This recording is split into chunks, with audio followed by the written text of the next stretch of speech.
On nous avait promis le blockbuster français de l'année. Et c'est presque ça.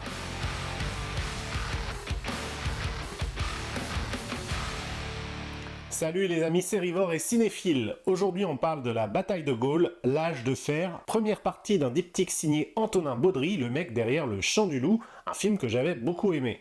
Et je vais être honnête avec vous, j'y allais ici avec une curiosité mélangée à une vraie méfiance. Le format diptyque avec 2 parties à 1 mois d'intervalle en 2h40 par film, ça sentait un peu le projet pharaonique qui peut clairement se prendre les pieds dans le tapis. La bande-annonce donnait envie sans plus d'ailleurs. Et puis Pathé, dans son grand plan de reconquête du cinéma populaire français, s'attaque ici à De Gaulle, après les Trois Mousquetaires et le Comte de Monte Cristo. On s'attaque au général, à l'icône nationale, avec un budget d'ailleurs colossal qui tourne officieusement aux alentours de 90 à 100 millions d'euros pour les 2 films.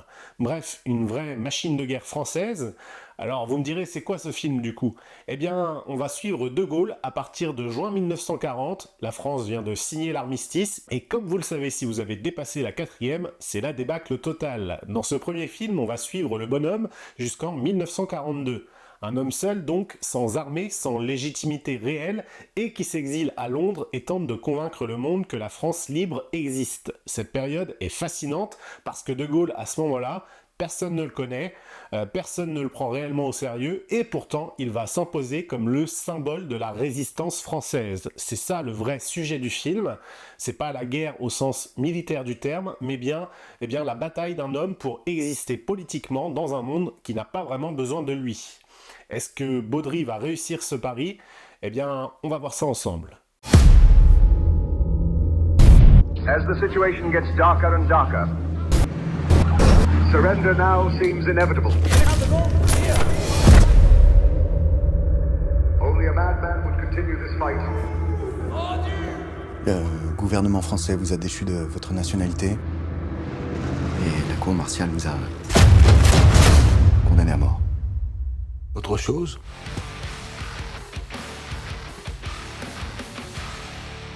Alors la première chose qui m'a frappé dans ce film, et je pense que je suis loin d'être le seul, c'est l'humour. Et oui, parce qu'avec ce genre de film, on s'attend à quelque chose de solennel, du genre « Vive la France, mort aux nazis », et en fait, non, Baudry distille ici du burlesque tout au long du film, et ça fonctionne vraiment bien. Le meilleur exemple, c'est cette scène en Afrique où on prévient De Gaulle de faire attention aux moustiques, et sa réponse est magique. « Les moustiques ne piquent pas De Gaulle ». Et là ça coupe et le plan suivant, c'est tout simplement le général allongé dans un lit d'hôpital cloué par le paludisme. C'est con, c'est simple, mais c'est aussi très drôle. Et c'est surtout très malin parce que ça dit quelque chose sur le personnage, sur cet orgueil un peu dingue qui le définit. Le film compare d'ailleurs explicitement De Gaulle à Don Quichotte, ce chevalier errant convaincu d'avoir raison contre tous, et ce parallèle fonctionne vraiment bien à l'écran. Ce ton décalé permet d'ailleurs au film de jamais se prendre trop au sérieux, ce qui est un vrai risque avec ce genre de biopic historique et surtout quand on touche à la figure de De Gaulle. On évite le pompierisme, on évite le discours grandiloquent qui vous sort un peu du film. Et puis parlons aussi du rythme, parce que là franchement chapeau, parce que 2h40 c'est long, et quand j'ai vu la durée, franchement j'ai eu un peu de crainte de me retrouver face à un film qui s'étire, qui se perd et qui abuse de séquences contemplatives juste pour justifier son statut de grande œuvre. Pas du tout, le film est tendu de bout en bout, Baudry enchaîne les scènes avec une vraie maîtrise du montage, on passe des coulisses diplomatiques londoniennes aux rues de Paris occupées, au désert d'Afrique, sans jamais avoir l'impression de décrocher. Chaque séquence a sa raison d'être, chaque scène fait avancer quelque chose, et c'est ce qu'on appelle du coup un film bien construit. Et pour un projet de cette ampleur, avec autant de fils narratifs à gérer simultanément, c'était loin d'être évident. Les 2h40 passent vraiment sans problème, et ça c'est une des grandes qualités du film. Parlons aussi du casting, parce que c'est quand même un sujet central pour ce type de film. Et la grande question avant d'entrer dans la salle, c'est est-ce qu'on va croire à ce De Gaulle ? Est-ce que Simon Abkarian, qui ne ressemble pas franchement au général physiquement, va réussir à nous convaincre ? Et la réponse est sans appel, c'est oui, clairement oui. Abkarian ne fait pas du mimétisme, il ne cherche pas forcément à imiter De Gaulle à la virgule près, il construit au contraire un personnage autrement, par la posture, par le phrasé, par cette raideur physique un peu particulière, cette façon d'occuper l'espace qui est à la fois imposante et décalée. Et ça marche. Au bout de 10 minutes, on a vraiment l'impression que ce n'est pas un acteur, on a complètement oublié l'acteur, on se croit devant De Gaulle. C'est le genre de performance qui semble évidente une fois qu'on la voit, mais qui était loin d'être sur le papier aussi évidente que ça.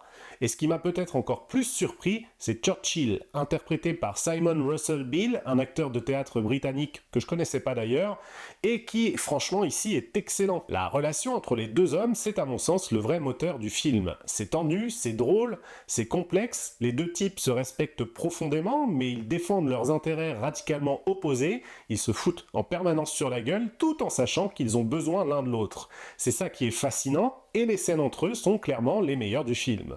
Dites-moi en commentaire d'ailleurs si vous aussi vous avez préféré ces scènes de bureau aux scènes de bataille, parce que moi, clairement, eh bien c'est là que le film m'a le plus accroché. Alors j'ai aussi lu pas mal de critiques avant de faire cette vidéo, et un reproche revient souvent. De Gaulle serait trop divinisé, trop parfait, une sorte de propagande stalinienne version française pour certains.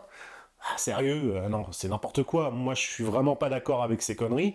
Pas du tout même, parce que ce que j'ai vu, moi, au contraire, eh bien, c'est un homme qui se plante, qui hésite, qui profite de coups du destin qu'il n'a pas d'ailleurs provoqués. Le paludisme, par exemple, qu'on vient d'évoquer, c'est un exemple parmi d'autres, mais il y a aussi toutes ces scènes où on voit clairement eh bien, que De Gaulle avance à tâtons, qu'il improvise en quelque sorte, qu'il prend des décisions qui auraient pu tout faire capoter, et d'ailleurs, c'est arrivé. Ce n'est pas le portrait d'un homme providentiel infaillible, c'est le portrait d'un homme obstiné qui a eu la chance que l'histoire lui donne raison. Et c'est ça qui est intéressant, je trouve, dans le traitement du personnage. Et oui, Baudry montre ici la fabrication du mythe en temps réel. De Gaulle construit son image consciemment, il sait qu'il doit devenir un symbole avant d'être un dirigeant, et ça c'est une lecture bien plus nuancée que la simple hagiographie qu'on lui reproche. Oui, il y a sûrement une petite musique Vive la France qui joue un ton trop haut, évidemment, mais ça ne m'a pas sorti du film. Dans le contexte d'un blockbuster sur la résistance française, c'est assumable. Et franchement, on a vu bien pire dans le genre. Autre point sur lequel je ne suis pas vraiment en accord avec une partie de la presse, c'est l'intrigue autour de Fernand, ce jeune étudiant parisien qu'on suit en parallèle de De Gaulle. Beaucoup de critiques ont trouvé ça inutile, mal intégré, une digression de trop. Eh bien moi je trouve au contraire que c'est une vraie bonne idée. Parce que sans ça, eh bien le film se passe quasi intégralement à Londres dans les bureaux et on perd complètement de vue ce qui se passe en France. Fernand, c'est le prisme qui permet d'aborder en une seule intrigue la jeunesse française, la question juive, les débuts de la résistance sur le terrain. C'est économique comme procédé narratif et ça marche. Oui, la romance est peut-être un poil exagéré, on s'attache pas vraiment au personnage, et la coïncidence qui fait se croiser Fernand, Livia et Jean Moulin, c'est un peu tiré par les cheveux, mais franchement, dans le cadre d'un film de cette ambition, je m'en fous un peu, l'intention est bonne et le résultat est suffisamment efficace. Et puis parlons aussi de Bir Hakeim, la grande bataille du film. Certaines critiques ont trouvé ça un peu raté, pas à la hauteur des ambitions. Moi, j'ai bien aimé, c'est pas le sujet central du film, et Baudry ne prétend pas en faire un morceau de bravoure à la Dunkerque. Mais c'est suffisamment long et bien construit pour qu'on comprenne ce que cette bataille représente vraiment pour la France libre. Une première victoire, une légitimité enfin gagnée sur le terrain. Et Benoît Magimel en Koenig, est très bien. C'est le genre de séquence qui donne du sens à tout ce qui précède. Bon, cela dit, tout n'est pas parfait, évidemment, faut pas déconner. Et le premier truc qui m'a vraiment frustré, c'est le traitement des seconds rôles. Parce que oui, le casting de ce film est absolument dingue sur le papier. On a Magimel, Kassovitz, Leclou, Schneider, Lermite, Corbery, bref, des mecs qui sont vraiment très bons, des acteurs talentueux, et la plupart se retrouvent malheureusement réduits à des apparitions éclairs, 2 ou 3 répliques et puis basta. On les voit passer sans jamais vraiment exister en tant que personnages, c'est dommage parce qu'avec un casting pareil, on pouvait se permettre de creuser un peu plus, de donner à chacun un vrai moment. Ça reste ma principale réserve sur le film. Ensuite, on a aussi la musique, elle est omniprésente, vraiment. Il n'y a quasiment pas de silence dans le film, c'est à donf du début à la fin. Et par moments, ça appuie un peu trop, ça surligne des émotions qui n'en avaient pas franchement besoin, qui auraient été plus fortes si on les avait laissées respirer un peu plus. C'est le syndrome probable du blockbuster classique, la peur du vide en quelque sorte. Et puis parlons aussi des effets spéciaux qui sont globalement corrects, on va dire, pour un film français, mais qui montrent leurs limites sur quelques séquences, notamment celle en ouverture où j'ai pris peur à cause des CGI vraiment trop peu efficaces et un peu trop visibles. Alors rien de rédhibitoire cependant, d'autant que c'est vraiment surtout dans la séquence d'ouverture, mais je le note quand même. Et puis, il y a la fin aussi, qui n'est pas vraiment une fin d'ailleurs, on est clairement dans un premier acte qui s'arrête avec une sorte de cliffhanger assumé. Ça ne m'a pas choqué dans la mesure où je savais que je mettais les pieds dans un film en 2 parties, mais si vous n'êtes pas prêt à attendre justement le 3 juillet, eh bien attendez peut-être que le 2 sorte avant de vous lancer dans les 2 films. Je suis seul face à l'Amérique et seul l'Amérique compte.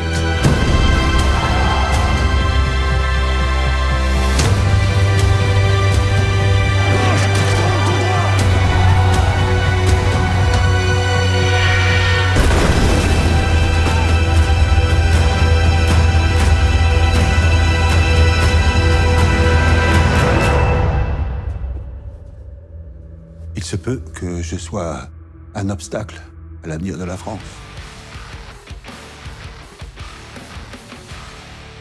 Alors au final, La bataille de Gaulle, l'âge de fer, c'est quoi? Eh bien c'est un film qui m'a sincèrement surpris, et dans le bon sens. J'y allais méfiant, j'en suis ressorti convaincu. Baudry réussit l'essentiel, tenir 2h40 sans s'ennuyer, raconter une période historique complexe de façon accessible et rythmée, et livrer un portrait de De Gaulle bien plus nuancé que ce que la presse en dit. Ce n'est pas un chef-d'œuvre absolu évidemment, il y a des défauts, on les a vus ensemble, mais c'est un blockbuster populaire français honnête, bien construit, porté par des performances solides et une vraie ambition narrative.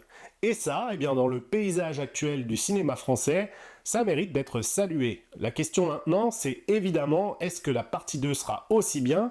Parce que un diptyque, ça se juge dans son ensemble, et l'âge de fer pose des fondations solides, il reste beaucoup de choses à résoudre, beaucoup de fils narratifs en suspens, et j'espère sincèrement que J'écris ton nom, qui sera le prochain film, sera à la hauteur de ce premier volet, voire le surpassera. En tout cas, rendez-vous le 3 juillet pour le verdict. En attendant, dites-moi en commentaire ce que vous avez pensé de ce film, si vous l'avez vu évidemment, si vous comptez y aller si vous ne l'avez pas vu, et surtout si vous êtes d'accord avec moi, ou plutôt du côté des critiques qui ont été bien plus sévères que moi sur ce film. Ça m'intéresse vraiment d'en débattre. En attendant, je vous donne rendez-vous pour de prochaines critiques. Ciao!